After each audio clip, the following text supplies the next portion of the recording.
Baik, rekan-rekan sekalian, saya insya Allah tidak akan terlalu banyak mengulangi apa yang tadi sudah disampaikan oleh Pak Ustadz Kosidudin, ya, selaku Ketua Tim Non-Litigasi. Bersama juga saya, karena Pak Petrus lagi ada di luar kota kayaknya, jadi saya sudah sampaikan kemarin ketika ketemu pada saat rapat, saya besok izin untuk paparkan apa yang akan saya ceritakan. Jadi gelar perkara yang kemarin, gelar perkara khusus yang 3 hari yang lalu dilakukan pada hari Senin tanggal 15 Desember 2025, pada intinya tetap kita melakukan atau mengucapkan apresiasi atau terima kasih, karena itu terjadi karena surat permohonan dari kita, salah satunya dari tim advokasi anti kriminalisasi akademisi dan aktivis TKA, ya, dan juga satunya permintaan dari tim kuasa hukumnya Bang ES Egy Sujana. Jadi kalau ada kemudian statement-statement di luar mengatakan oh itu terjadi bukan karena permintaan kita, tidak, jelas itu permintaan kita dan berlangsung dengan sangat tertib. Kenapa saya bilang tertib?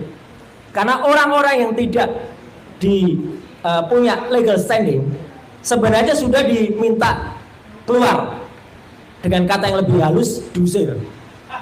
Balik Pak. Oh iya, kebalik ya. Kebalik. Pada sesi 1 yang termasuk diusir adalah orang yang terkenal banget sekarang, sering banget bohong, namanya Andi Aswan. Ya. Dan dia secara, aduh ini saya lucu ya, pada acara Rakyat Bersuara dia ngaku saya dengar semua karena saya ada di samping di lorong itu. Dan saya bilang itu namanya nguping, tidak sah itu namanya.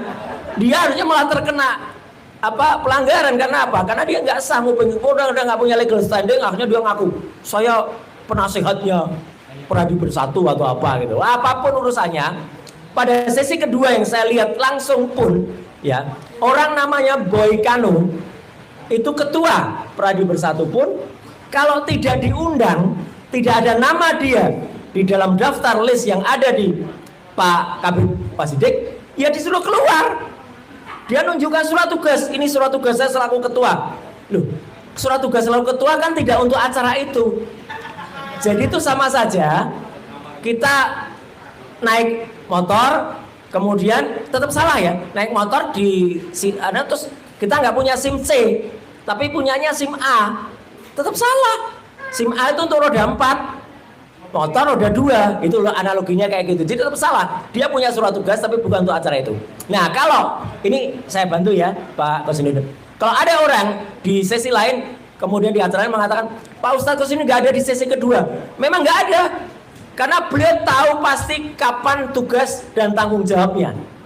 Di sesi kedua itu memang beliau menugaskan beberapa orang lain termasuk Mas Gafur, Pak Azam, ada. Jadi kita itu tahu supaya apa? Supaya kita sama-sama tahu. Jadi nggak hanya satu orang yang ngerti semuanya. Itu yang terjadi. Bukan kemudian orang itu harus ada. Saya pun kalau ditanya ya saya nggak ada di sesi pertama. Karena saya memang tidak terdaftar di sesi pertama. Tapi saya ikut di sesi kedua. Jadi itu supaya jelas ya. Makanya kalau kemarin juga ada selain Rakyat Bersuara ada juga orang lain yang nggak punya legal standing, nggak punya kaitan apapun dengan peristiwa, datang juga di acara yang lain di head to head, namanya Freddy Damanik. Nah nanti ada kebohongan Freddy Damanik yang lain nanti kita ceritakan. Ya, tapi gini, saya kembali ke topik. Jadi apa yang terjadi pada ruang gelar perkara tadi sudah diceritakan dengan sangat bagus, dan yang saya tunggu dan Mas Rismon tunggu sebenarnya kehadiran ahli abal-abal dari mereka. Karena dulu pada saat gelar perkara di Mabes Polri, dia datang, meskipun juga dia datang katanya ahli IT tapi hanya ahli sastra, karena hanya bisa ngomong tanpa menjelaskan apapun. Lah kemarin malah nggak datang sama sekali orang namanya Joshua Sinambela atau Roni Teguh, yang saya dengar dialah yang dipakai oleh Polda Metro Jaya untuk kemudian menersangkakan atau diambil keahliannya, diambil statementnya untuk kemudian menerapkan di pasal-pasal termasuk 32 dan 35 ITE. Nah apa yang terjadi kemarin itu sebenarnya tidak jauh beda dengan gambar ini. Karena kami nggak boleh motret di dalam, maka saya pakai gambar ini. Gambar ini adalah gambar yang sudah dipresentasikan pada saat gelar perkara tanggal 22 Mei 2020 di Mabes Polri. Ini adalah gambar orang namanya Wahyudi Andrianto. Ini Wahyudi Andrianto. Siapa dia Wahyudi Andrianto? Ini adalah adiknya Iriana atau adik iparnya Jokowi. Ketika menyerahkan yang disebut-sebut katanya ijazah kepada Mabes Polri. Ini masih mending. Yang diserahkan tuh bisa megang, bisa ngamati, bisa nyentuh, bisa meraba. Kami kemarin sama sekali hanya diperlihatkan dan dipegangi. Kemudian baru ketika saya mau mendekat gini ada teriak, jangan dekat-dekat gitu. Kayak saya mau nyokot aja gitu. Ini ijazah ini, ya. Jadi yang ditunjukkan ukurannya memang sedikit lebih besar ini. Dan ini yang penting diketahui teman-teman. Kenapa kami nggak bisa meriksa? Ijazah yang kertas ya, kertas sekali lagi kertas. Kertas yang disebut ijazah itu masih ada dalam mapnya dan ada plastik di depannya. Jadi bukan dalam bentuk kertas begini, masih ada plastik. Jadi bentuknya kayak gini nih loh. Makanya foto ini enggak, kalau dinamanya enggak, tapi dimasukkan map dan ada plastiknya seperti ini. Gimana bisa meriksa? Mohon maaf. Gimana bisa meriksa emboss? Kalau mungkin yang namanya watermark bisa kelihatan bisa, tapi tipis banget. Tapi yang namanya emboss gimana bisa diperiksa? Teman-teman, sekarang itu ada kemajuan teknologi, misalnya wallpaper. Ada wallpaper rumah teman saya, bagus banget kayak batu bata gitu. Begitu saya pegang, loh kok licin. Bentuk batu bata itu adalah citra grafis. Artinya belum tentu emboss ini punya relief, punya tekstur. Nimbul. Iya, belum tentu nimbul. Itu hanya bisa kalau kita ngeraba. Jadi makanya saya setuju dengan Ustadz Kosinudin. Kami kemarin tuh tidak bisa memeriksa. Nanti Prof. Tono Saksono akan menjelaskan bagaimana cara memeriksa yang benar. Ya. Artinya apa? Yang kita lihat tuh seperti ini, seperti.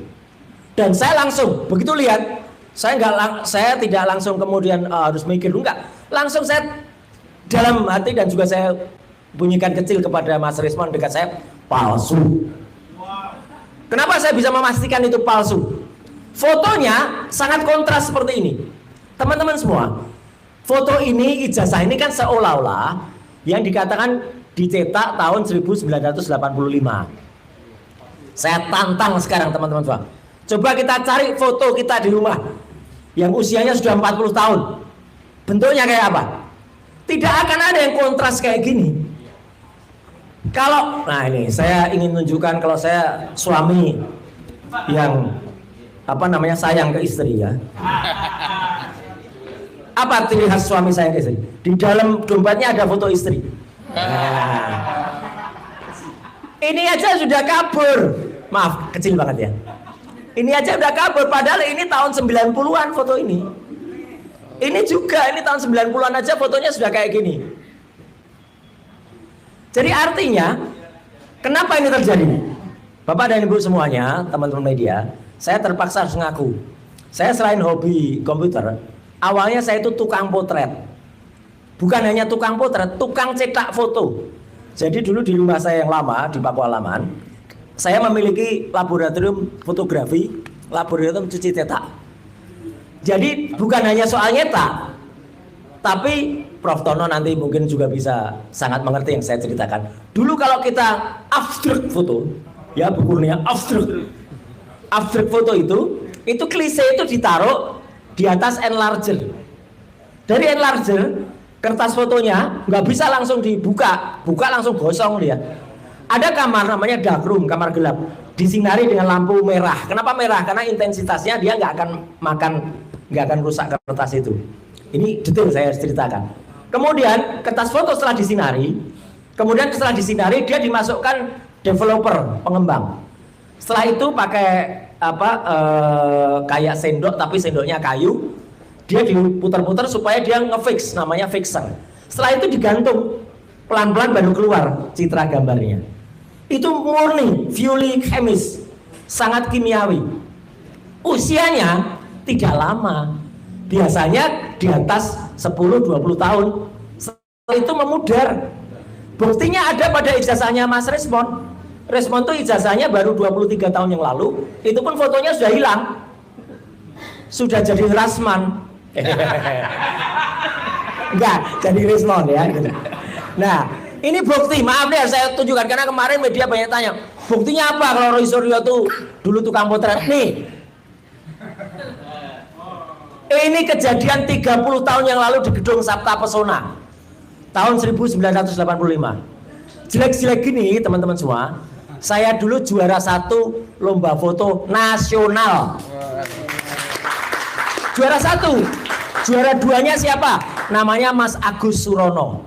Mas Agus Surono adalah fotografernya Joko Widodo. Fotografer resmi istana. Jadi kalau nggak percaya silahkan cek ke Mas Agus Surono. Kenapa beliau juara 2? Dan juara 1 diserahkan langsung oleh Menteri Pariwisata Postel waktu itu Pak Yub Ave. Ya, ini saya. Kalau di rumah kerjaan saya dari dulu kayak gini nih. Ya, 30 tahun yang lalu loh nih, 95. Jadi artinya dengan pengetahuan itu, insya Allah kita bisa memastikan. Jadi ini, Prof. Tono, ini adalah analisis bukan digital. Yang saya lakukan kemarin analisis visual, tetapi dengan pengetahuan analog.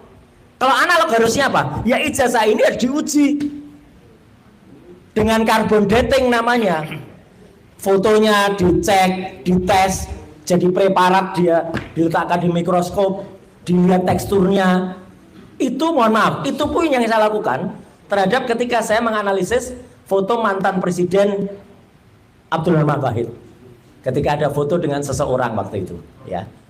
Itu saya lakukan begitu untuk memastikan analog, ya dengan analog. Kenapa kemarin nggak dilakukan? Lah ijazahnya aja disembunyikan sekian lama. Baru kemarin atas jasa Ombudsman juga dan atas kebaikan, saya bilang nggak apa-apa lah, kebaikan lah Polda Metro dan atas permintaan kita semua, terutama yang ada di sesi 1, Mas Rustam, Bu Kurnia, Pak Rizal dan kawan-kawan ya, yang ada di sesi 1 itu akhirnya tuh keluar. Jadi kami ambil hikmahnya di sesi kedua. Cuman anehnya aja juga keluarnya juga baru terakhir jam 11. Harusnya kan dikeluarkan di awal, kalau mau fair diedarkan. Jadi selama sesi itu kita boleh lihat, boleh meriksa, boleh ngucek-ngucek. Enggak lah, kalau ngucek-ngucek enggak lah. Jadi artinya apa? Ini kan aneh. Jadi kalau ada pertanyaan, Roy Suryo sudah lihat ada emboss, ada watermark? Tidak. Saya tidak melihat emboss, karena kalau emboss itu harus dipegang dan dia bergelombang. Saya hanya bisa melihat gambaran-gambar yang diolah seolah-olah itu emboss. Saya tidak boleh bohong. Ahli nggak boleh bohong. Saya nggak boleh mengatakan tidak ada. Tipis banget tapi itu saya tidak boleh memastikan itu emboss atau enggak. Karena itu hanya seolah-olah gambaran dari sebuah emboss. Dan foto sekali lagi, saya berani pastikan 99,9% palsu.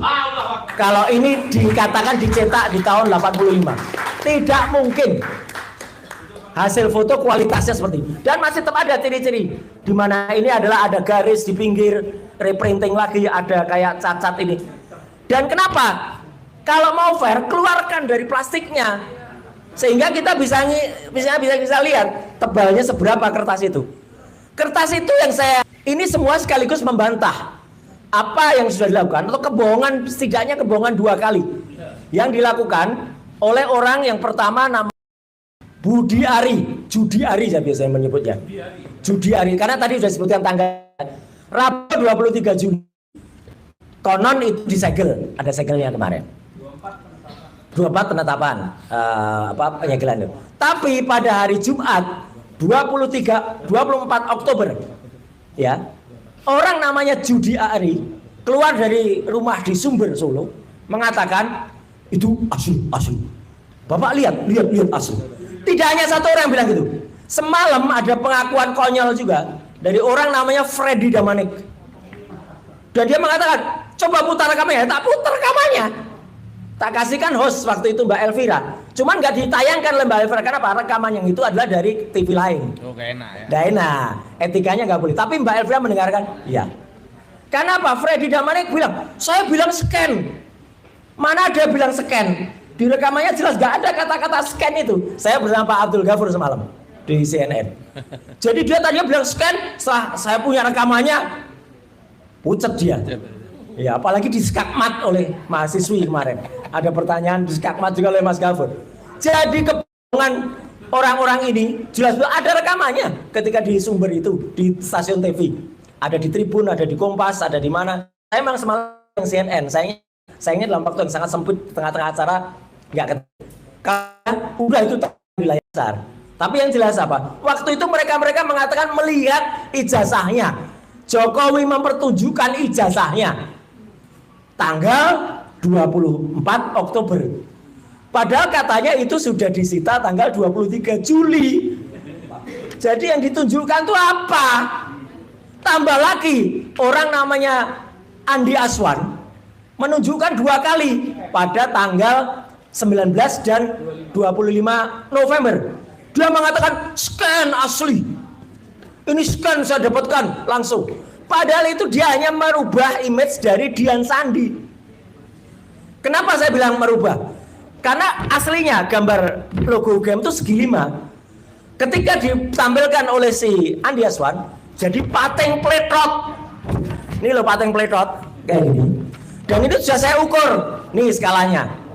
Kalau diukur terlihat banget nggak lurus. Ijazah asli kayak apa? Nih loh ijazah asli. Ini aja dari jarak 1 meter aja orang lihat semua emboss, lihat semua watermark. Yang kemarin tidak sejelas ini loh ya watermarknya, jangan disamakan dengan ini. Enggak, tipis banget watermarknya. Embossnya apalagi. Dan kalau mau lihat lagi bentuknya yang murni logo itu kayak apa? Nih kalau ada orang tanya. Ini ijazah dari orang namanya Roy Suryo. UGM ini asli. Tuh lihat ijazahnya beda nggak? Sorry, logonya beda nggak? Jelas banget ini, detail logonya rapi. Ini fotokopi ya. Jadi kalau fotokopi hanya tampak watermark, tapi memang nggak kelihatan di fotokopi. Karena ini hanya fotokopi yang saya kumpulkan waktu itu di KPUD. Dan ini ada mengesahkan tuh, capnya jelas. Artinya teman-teman semua, saya menguatkan apa yang disampaikan oleh Ustadz Kosinudin tadi dan juga oleh teman-teman. Dan bilang, memang betul bisa jadi ijazahnya itu bisa nggak cuma 1. Tanggal 22 Mei yang kita lihat mana ini? Sekarang teman-teman, ini yang ditampilkan oleh Mabes Polri loh ya. Dengan yang ditampilkan ini kemarin, sama nggak kira-kira? Beda dong. Yang jelas yang satu hitam putih, yang satu ada garis tengahnya ini, yang satu enggak. Dari sini saja kita udah curiga. Jangan-jangan nanti Pak Rustam bisa bawa contoh ijazah yang lain dari pasar situ itu ya. Pasar Pramuka maksudnya. Nah, jadi itu teman-teman semua, ya. Jadi sekali lagi kami tegaskan, saya tegaskan.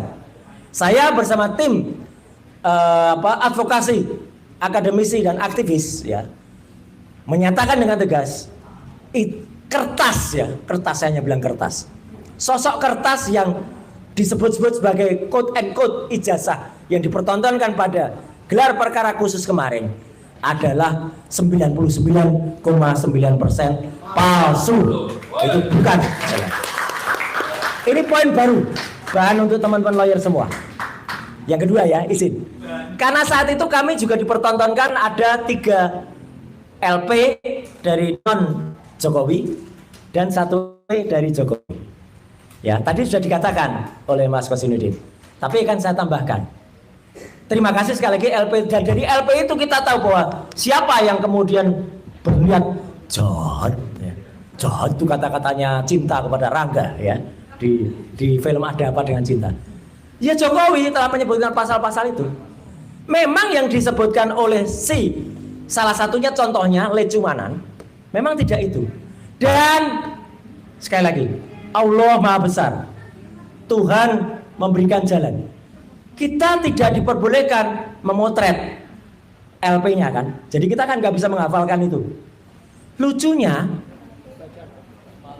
semalam di acaranya di salah satu TV itu kan ditampilkan.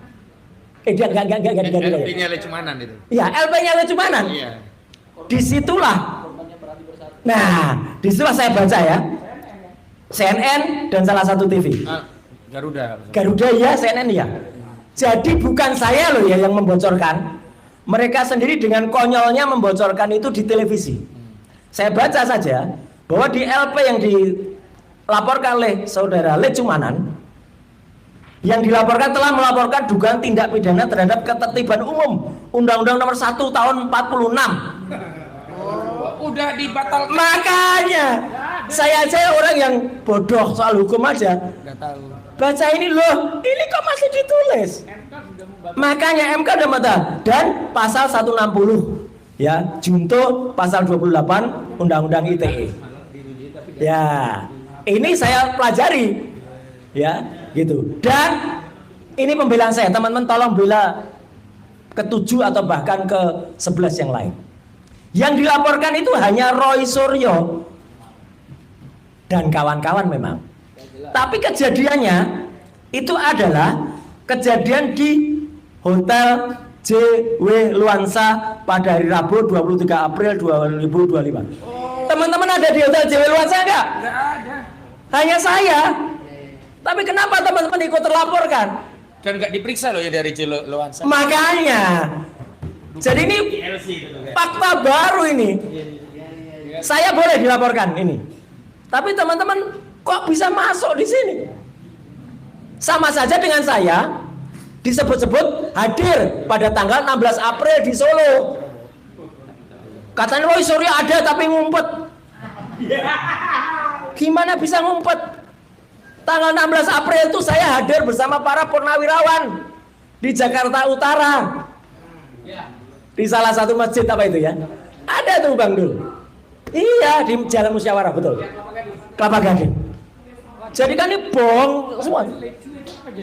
Makanya, dan nah ini menarik tadi yang disebutkan oleh Bang. Terima kasih diingatkan. Dengan Jakarta Selatan telah terjadi tindak pidana dugaan penghasutan dan kebencian melalui media elektronik yang dilakukan oleh terlapor Roy Suryo. Memang ada dan kawan-kawannya. Tapi kan masa kalau orang nggak ada di situ nggak ditulis. Dengan korban, terhadap korban Praduwir 1, advokat public defender, nggak ada nama orangnya. Organisasi bisa jadi terlapor, bisa jadi korban yang kemudian melaporkan. Ini kan konyol banget gitu loh. Jadi Polda Metro, tolonglah kalau menerima laporan, tolong benar-benar equality before the law. Jelas-jelas kalau yang dilakukan Andi Aswan, Joshua Sinambela, dan kemudian Andi Aswan melakukannya lagi pada tanggal 19 dan 25. Itu jelas orangnya ada, jelas kebohongan publik yang dia lakukan. Pelapornya jelas ada di tempat, Bang Rustam ada di tempat. Pak Medi juga, kok Pak Medi, maaf. Bukan satunya yang lapor, satunya Beni juga ada. Tapi kenapa kemudian itu dia diterima? Padahal saksinya ada, korbannya ada. Dan itu pasal 3235. Iya, 3235 itu bukan pasal pengaduan. Karena saya yang bikin undang-undangnya. Jelas betul, silakan baca naskah akademiknya. Jadi supaya tidak terlalu lama, teman-teman, silakan itu dibahas ya nanti. Jadi memang ini kan nampak ya bahwa kalau memang ada niat itu harus dilakukan dengan baik. Persoalan itu kan harus sebenarnya harus bisa. Jokowi itu mau main pendek atau mau main panjang?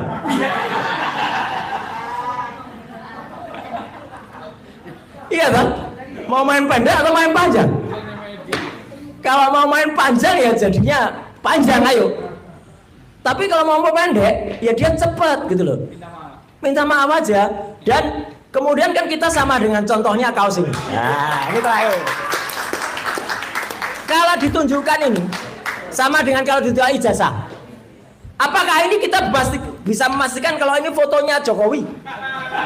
Enggak, ini Jokowi. Belum tentu ini Jokowi. Orang Jokowi sekarang aja dibandingkan dengan dulu aja beda.